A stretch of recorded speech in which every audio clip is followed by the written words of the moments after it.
never slow up, no I don't take shit, I got no love.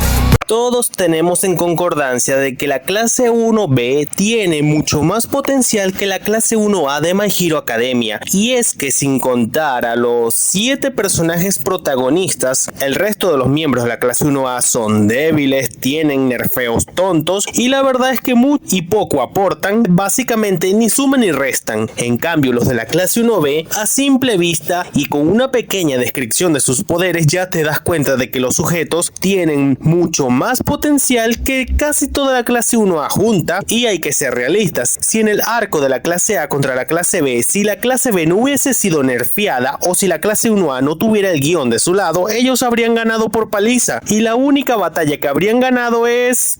ninguna en realidad. Muy bien, voy a hacer un video de 3 partes hablando de todo el potencial desperdiciado de la clase 1B, hablando de todas las razones. En este primer video están viendo en pantalla las primeras 8 razones del por qué la clase 1B tiene un gran potencial que nunca fue explotado dentro de My Hero Academia. Sin más nada que decir, que comience el video. El pasado de todos. A ver, el pasado de todos estos personajes no era necesario contarlo. Al derecho, al revés, no era necesario contarlo. Simplemente con decirnos un par de datos sobre su pasado ya era más que suficiente para darle trasfondo a los personajes. Hablarnos de sus motivaciones también habría sido suficiente. Los personajes secundarios no siempre necesitan un pasado súper triste, súper seinen, súper nivel One Piece, Bleach o lo que sea. Con un pasado sencillo, con un par de anécdotas, se puede construir el pasado de un personaje. La clase 1B no necesitaba que cada uno de sus miembros tuviera un flashback propio contando de su pasado, de su tristeza, de su super pasado seinen. No era necesario. Con simplemente contarnos sus anhelos, sus motivaciones, sus metas, ya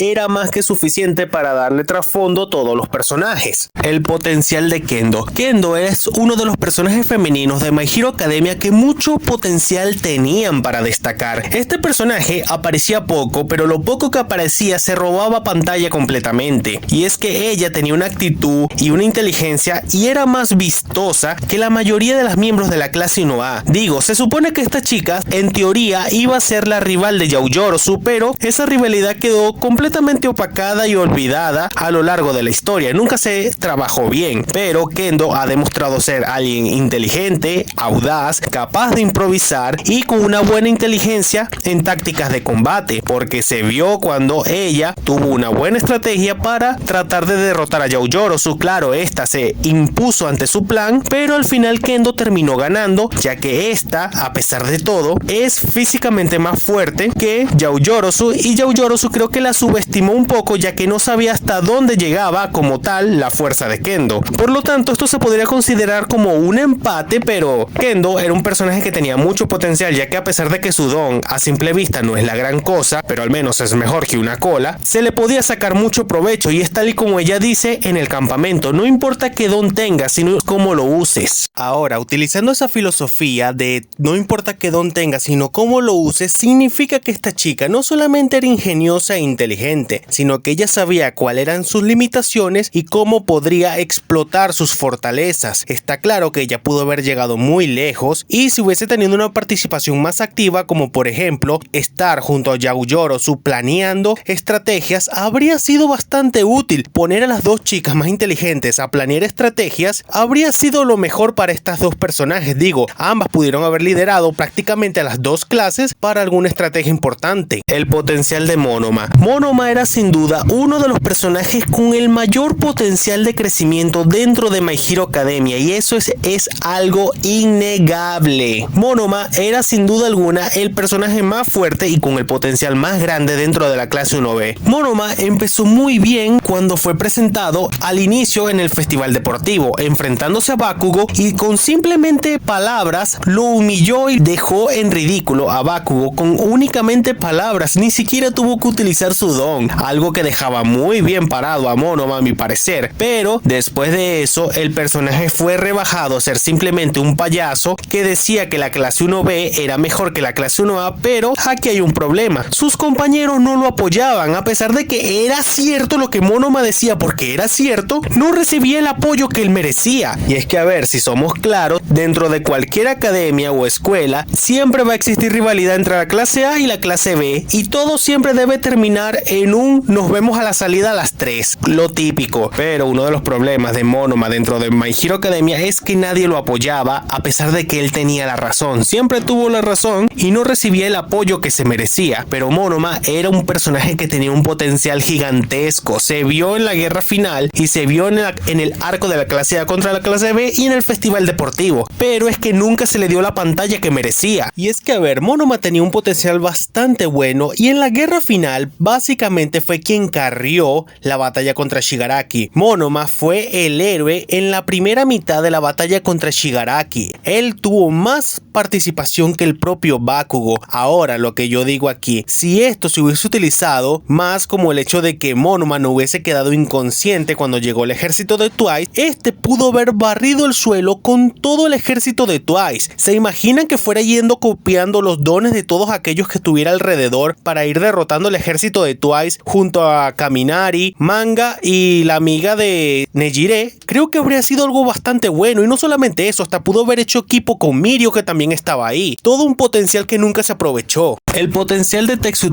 y Yosu. Yosu y Tetsu son dos de los mejores personajes de la clase 1B en términos generales. Tetsu básicamente es Kirishima, pero en lugar de endurecerse como si fuera roca, lo hace con metal, lo cual lo hace un poquito más interesante, y el tipo esto lo vuelve inmune al calor, lo cual lo hace muy bien, la verdad. Pero su personalidad, a pesar de ser bastante básica, era bastante llamativa porque no era tan pensador como Kirishima, pero el tipo sí tenía ese deseo de ser un héroe de verdad. A diferencia de muchos otros de la clase 1B, Tetsu sí tenía el potencial para brillar más que muchos otros personajes y pudo haber sido un gran compañero de combate, ya sea para Kirishima, para Todoroki, Midoriya. Él pudo haber sido un compañero de combate bastante bueno con cualquier personaje. Es lo mismo que Kirishima, y es que, a ver, en un equipo tener a dos Kirishimas de tu lado simplemente te asegura la victoria. Es básicamente victoria segura. Mientras que por el otro lado, Yosu tenía un don muy bueno, que era el de ablandar objetos sólidos y volverlos a endurecer a voluntad. El tipo podía ablandar edificios, montañas, el suelo, lo que él le diera la gana, y podía nadar a través del suelo como señor Pink en One Piece. Este sujeto tenía un potencial tremendo, podía darle pelea a Todoroki, a Bakugo, a Midoriya, quien sea. Lo que sí no me explico fue por qué estos dos tuvieron que estar en la retaguardia cuidando a los civiles prácticamente, y uno cuidando Gigantomachia, cuando pudieron haber estado en la línea de frente, pudiendo haber enfrentado al ejército de Twice. Yosu creo que pudo haber derrotado una gran parte del ejército de Twice de la misma forma que otros dos personajes que mencionaré en el próximo video. Participaciones que debimos ver. Estos cuatro personajes pudieron haber tenido más participaciones en más arcos porque había chance para meter más personajes en varios arcos. Por ejemplo, meter a Monoma y a Kendo también en el arco de los Yakuzas y hacer que se enfrentaran y derrotaran a alguno de los tenientes de Overhaul. Habría sido algo muy bueno, y así un solo personaje no hubiese tenido que vencer a cuatro. O en el arco de la agencia de Endeavor pudieron haber metido, qué sé yo, a Yosu para tenerlo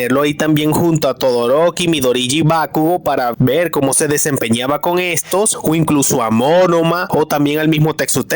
Kendo pudo haber tenido un papel más activo en el arco del ejército paranormal, por ejemplo, ella y Aoyorosu trabajando en equipo para idear un plan para enfrentarse a Gigantomachia. Creo que habría sido lo más lógico poner a las dos más inteligentes a idear un plan para derribar al gigante casi invencible, o también en la guerra final juntarla junto a Aoyorosu de nuevo para que ambas, trabajando en equipo, uniendo sus dos inteligencias, pudieran sacar el máximo provecho de sus habilidades. Amistades que debieron tener. A ver, primero con Kendo, esta debió haber reforzado más su amistad con Aoyorosu. Eso es algo bastante obvio. Pero Tetsu, Yosu y Monoma, Tetsu pudo haber empezado una amistad con Todoroki después del arco de la clase A contra la clase B. El mismo caso con Yosu. Este pudo haber iniciado una rivalidad amistosa con Todoroki Todoroki, y Yosu de la misma forma pudo haberse llevado bastante bien con Midoriya porque ambos eran personas amables que la verdad pudieron haber tenido una química muy buena porque ambos son buenas personas y se pudieron haber llevado muy bien. Texutetsu y Monoma pudieron haberse llevado de maravilla con Bakugo. Estos dos con Bakugo habría sido algo bastante interesante y muy divertido de ver porque aparte se le hubiesen sumado Kirishima y Kaminari, eso hubiese sido un desmadre tener a estos 5 personajes juntos y en una pelea hubiese sido espectacular. En este video me gustaría hacer una mención especial tanto a Shinso como a Inasa, dos personajes que tenían mucho potencial, tenían mucho que aportar y la verdad es que no fueron utilizados de la manera correcta. Digo, Shinso quedó como un vendehumo porque Horikoshi nos dijo que iba a ser importante en la batalla final y la verdad es que muy importante no fue. Mientras que Inasa, bueno, Inasa tuvo una buena participación en la batalla final junto a Tokoyami, pero la verdad es que todos debemos estar de acuerdo que hubiese sido más interesante verlo ser equipo con Todoroki que con Tokoyami. La pelea contra All For One no estuvo mal, pero la verdad es que debimos haberlo visto enfrentar a Dabi. Hubiera sido más interesante verlo enfrentándose a Dabi que a All For One. Y bueno, Shinso, como dije anteriormente, fue un vendehumo al final porque digo, Horikoshi nos pintó que iba a ser importante, el tipo nos mostró que tenía desarrollo de personaje, pero al final no hizo nada, digo, medio controló Gigantomachia y derrotó un random, pero de ahí en fuera no hizo nada importante. Desarrollo estancado. Estos personajes tuvieron un desarrollo demasiado estancado a lo largo de toda la obra, y es que demostraron de que tenían potencial para crecer y desarrollarse sin la necesidad de un pasado triste o sin la necesidad de un pasado. Para empezar, pudieron haberse desarrollado bastante bien a lo largo de la historia de haber tenido diferentes participaciones más allá del festival deportivo, la clase A contra la clase B, la guerra paranormal y unos cuantos destellos de genialidad en la guerra final. Pero estos personajes tuvieron mucho potencial para crecer, pudieron haber tenido bastantes amistades dentro de la clase 1A, pudieron haberse llevado bastante bien si hubiesen tenido más participaciones a lo largo de la historia porque los pudieron haber involucrado más en la historia y chance había. El que diga que no es porque está completamente equivocado, y es que en muchos arcos de My Hero Academia había chance para meter a muchos personajes para que cada quien tuviera un 1 contra 1, pero siempre todo se desaprovechaba. Y bueno, hasta aquí el video de hoy. Esta ha sido la primera parte de todas las razones del por qué la clase 1B siempre ha estado bastante desaprovechada dentro de My Hero Academia. Próximamente traeré la parte 2 y después la parte 3. Hasta aquí el video de hoy. Si les gustó, denle like, suscríbanse, dejen un comentario y nos estaremos viendo en un próximo video. I don't ever slow up, no I don't take shit. I got no love for the fakeness. If you wanna play tough and wanna hate this, I'll always show up and make a statement.